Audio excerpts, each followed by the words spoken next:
Welcome to Switch Comics. My name is Marco, and I've been waiting for this moment for a long time, because my comic wall is finally complete. I'm super excited with the way it came out. If you follow me on Instagram, we posted a picture on there a couple days ago, so you got a little sneak peek, so make sure you hit me up on there for, a little early access on some different things, and just some different content. So today is Wednesday, so we got some really cool comic books to talk about. We're not just talking about the comic wall. It's just a little bonus thing. Which, by the way, I've had some people ask me, what is it made out of, everything. So it's just J-channel siding is all it is. All this got done for like $25 to $30, something like that. So it's super cheap. If you have any other questions about that, feel free to leave a comment and I'll help out. Take your time, make sure you measure things right. I made a little oopsie doopsie little accident and easily fixed, but just be patient with it. It's super easy, super cheap, and I think it looks really nice. So let's go ahead and talk about some comics though, because it is a killer week for comics. I didn't get too many this week. I got 10, I think. That's including, I think, just one variant and one cover by. But first off, gotta talk about the big book going on this week. Venom 1. So this is the new run of Ewing's Venom. I almost said Darth Vader for some reason. I don't know why. But anyway, this is, his new run on Venom, following Dylan Brock as Venom, but also Eddie Brock as, the new symbiote god. So, pretty solid start, I gotta say. I really enjoy how this played out. It's a thicker book, it's $5.99, I think.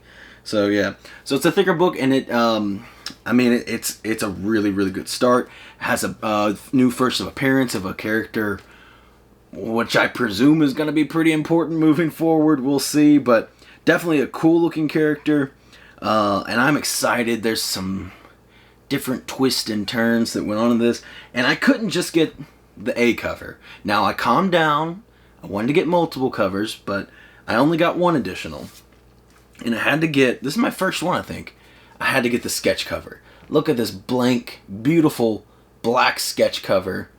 And it's a black all the way around the back too. So, somebody could really have a field day with this thing if they wanted to. I don't have any initial plans to get anyone to sign it. I think I'll just hold on to it. I think it'd be super awesome to get like Ryan Stegman to do a piece on it. I love his work, and to my knowledge, I don't know if he did a cover for this this Venom or not.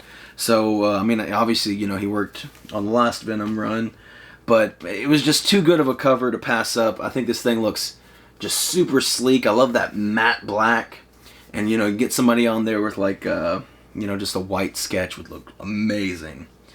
And then, so for my one cover buy this week, there was a lot of Momoko covers this week, like a ton. And this one, oh man, this Eternals, I don't even know what number it is. Eternals number, I was coming up with the number, number 7. And it is just a sick Thanos cover. And I had to get that one. There's no way. I almost passed it. I was like, probably shouldn't. But I was like, okay, it's got to come home with me. The more I looked at it, and I think the 1 in 50, which we didn't get at our shop because definitely don't have that many people reading Eternals, but I think it's 1 in 50 is the Virgin cover, which would be a sweet one to get, because man, I love this like darker stuff that Momoko is starting to do. I think it looks really, really good. She did a really cool Silver Surfer, I think it was a Defenders cover not too long ago. And then I also went ahead and grabbed another one. Not this one I also read though. But Momoko had a cool cover B here for High Republic number 11. And High Republic's pretty cool. Been enjoying this story. The first part was kind of rough. The Dringir was just not a very interesting villain. However, now that we're past the Dringir, we are into more interesting things. Not a story that I'm absolutely in love with, but it's been more enjoyable to read here recently anyway. And then now we're moving on to our last Marvel book. Not a lot of books this week. Keep in mind, we have Alien. Man, I'm not looking at any of these numbers. Alien number 8. And man, this is a story that I'm really digging.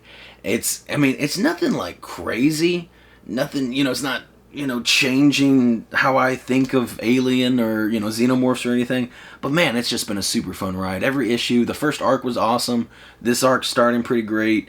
It's just been one that's just consistently super fun to read, and I gotta enjoy it. If you are a fan of Xenomorphs and aliens or of any kind, or horror even of any kind, or aliens in that mix between horror and sci-fi. So I think it's a super, super cool read, and I definitely would recommend it. And then we starting with our indie stuff. I have Mamo number 5. I remember this number because it's the last issue, and it's kind of bittersweet. I've really enjoyed this one. I know this is one that not a lot of people are reading. It's I call it a slice of life witch story about a quaint little town and their witches. And there's not anything super fantastical. They're not casting crazy spells or doing anything. It's just like, we're in this little town, and there's witches, and they kind of cast some simple spells and little things like that. Basically, the town is cursed by the last witch. Well, kind of cursed, not really. She's kind of haunting the town because she's dead, but she hasn't been properly buried because her bones were scattered across the land, and therefore she can haunt the place until she's properly buried. So the granddaughter witch has to then clean up the mess, basically. There's a local from the town as well that's helping her out, that kind of brings the situation to her attention. And I don't know, it's not a bunch of action and guns and lasers and nothing like this. It's honestly not like most things that I read, but I've really enjoyed the series. I thought the final issue was really good. Honestly, it's funny because pretty early on in the this issue, the problems are resolved, and then the rest of the issue is just the two main characters just talking and chatting, and I feel like that's a hard sell. They're like, yeah, they're just talking, but I feel like the characters are so well fleshed out. Everything feels really real. They feel like real human characters, and I don't know, I think it's just really good writing. And again, I don't know, I know this isn't probably for everybody, but it's one that I've really enjoyed, and it, kind of bittersweet that it is over, but I enjoyed it while it lasted. And then we have a new book this week, and that's a thick one as well. It's probably thicker than Venom is. And we have What's the Furthest Place From Here, number 1, and pretty good story. I'm a little confused. It says based on, I think early on it says based on a true story or something. I like it. Again, it's a lot of characters, and they're children. I'm a little confused on the setting, because it doesn't seem like it's based on a true story, but at the same time, I don't know where this is supposed to be, or when, or how, or whatever, but it's a bunch of children living together in this little fort. I mean, not like an army fort, but they have a lockdown area, and then there's these other people that are in a nearby area, and they have like weird bunny mask things on, not to be confused with the really good comic bunny mask, but I don't know, they don't get along from what I can tell, and I'm kind of confused, but I am intrigued. I feel like the characters are all really good. The story's pretty interesting. I have one main complaint. Let me show an example. This book will have many pages that are just say chapter whatever, and that's fine. I think it's a little silly when a comic does that, because it's just a comic. It's not that much, you know what I mean? So I don't think, let's see if I can quickly find how many chapters were in this single comic, but I don't think a comic necessarily needs any chapters at all. This comic, granted, is a little thick, but still, this comic has 8 chapters in it, and it's like, why does any of that need to be a thing? I think it's just kind of silly. I don't think it breaks the story up in any meaningful kind of way. Like, if anything, it just kind of hurts the pacing a little bit. Now, granted, keep in mind, I'm attacking this book a little bit, but I did enjoy it. One of the chapters is literally a page, not even like a front and back page or like a, left and right. It says chapter whatever, and then it's just a single page, and then you're on to the next chapter. And it's just a little goofy. Like, I don't know. It kind of irritated me. I didn't enjoy that part of it. I thought that was very unnecessary. Ignoring that, though, pretty cool story. I am excited to see where it goes from here. And I'm excited to... I don't want to, because it says based on a true story, so I don't really necessarily want to go, read some information about the true story. I don't want to learn, what happened, I don't want to spoil it for myself. So I think after... Well, presumably this will be a mini-series. If it's based on a true story, it shouldn't go on for too long, I would imagine. So whenever this series is done, though, I think I'll go back and read about, the story that it's based on and get some information. But it was a pretty good, nice little Boom Studio comic here. I think it's Boom. No, Image, I lied. It was an Image comic. And then we have... Turn on, Sentinel. Then we have Ordinary Gods, number 5. And this is where I will get a little negative here. I try not to be negative too much. But man, I'm bored of this comic. It was the last comic I put to read today in my stack. Just out of anticipation. I was like, I'm not looking forward to it. Let me read these other things first. And I think I'm just done with it. I've talked about it. I feel like the past 2 or 3 issues I've just been like kind of and I think this is my last one. I really don't have fun with this comic, and that's what it's all about, right? It's just having fun with comics. And I look at reading this one like a chore, and I think that's kind of where it clicked in my head, where it's like, I don't have to read this, like I don't know. Once I feel like I'm getting, start getting into a story, I want to keep reading it, but now it's just like, I'm not crazy about it. And then moving on to DC, we're gonna stay a little negative here still. What is this number 3? Harley Quinn Animated Kill Bang Something Eat Bang Kill Tour. Not loving this series either. I think it is better than Ordinary Gods. And again, I love the show. I love the animated cartoon. I think it's super funny. I really had a good time with it. I'm looking forward to the next season. But this, it's just... I feel like the main problem is Harley and Ivy just have this, loop that just keep going in every issue. And I'm so sick of it at this point. It's just constantly Ivy's like, oh, I don't know if I should love her. Or whatever. Why am I here? Why am I doing this? Harley's crazy. And then she's like, oh, but I can't stay mad at you. And it's just, it's not even that it's happening in each comic. It's just happening again and again within the comics.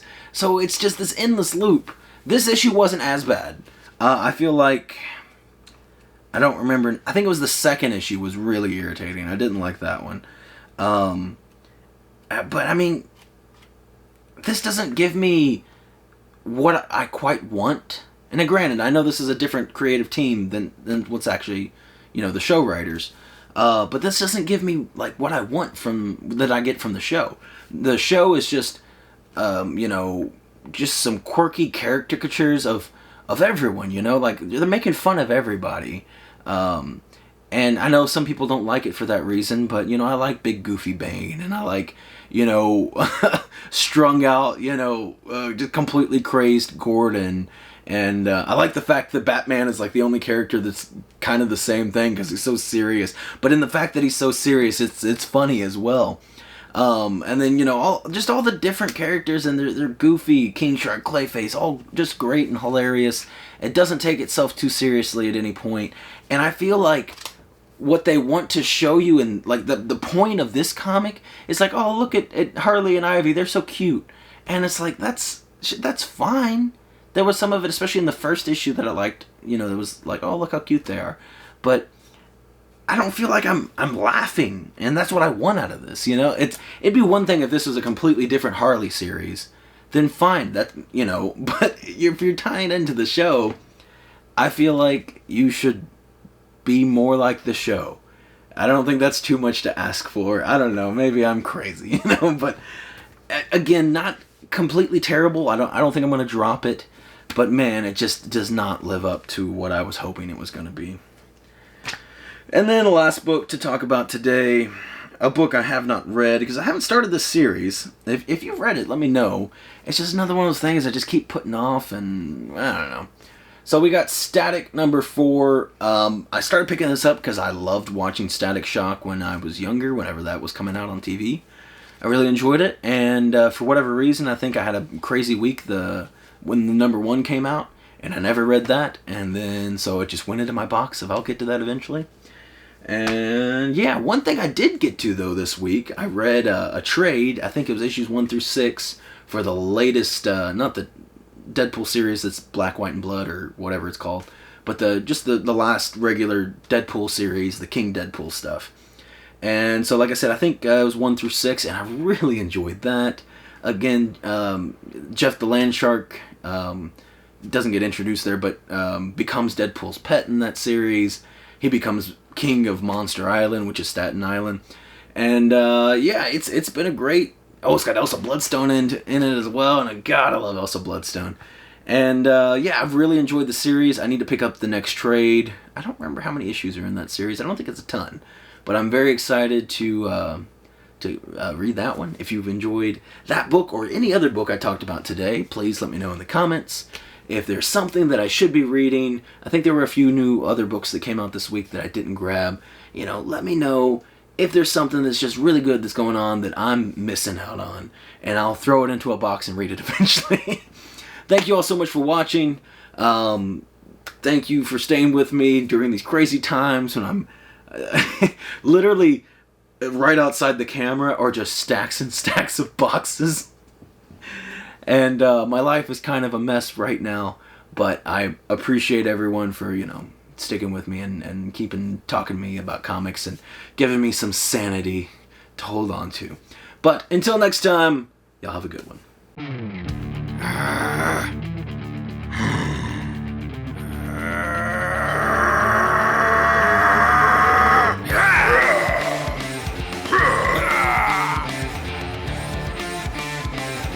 Ha ha ha!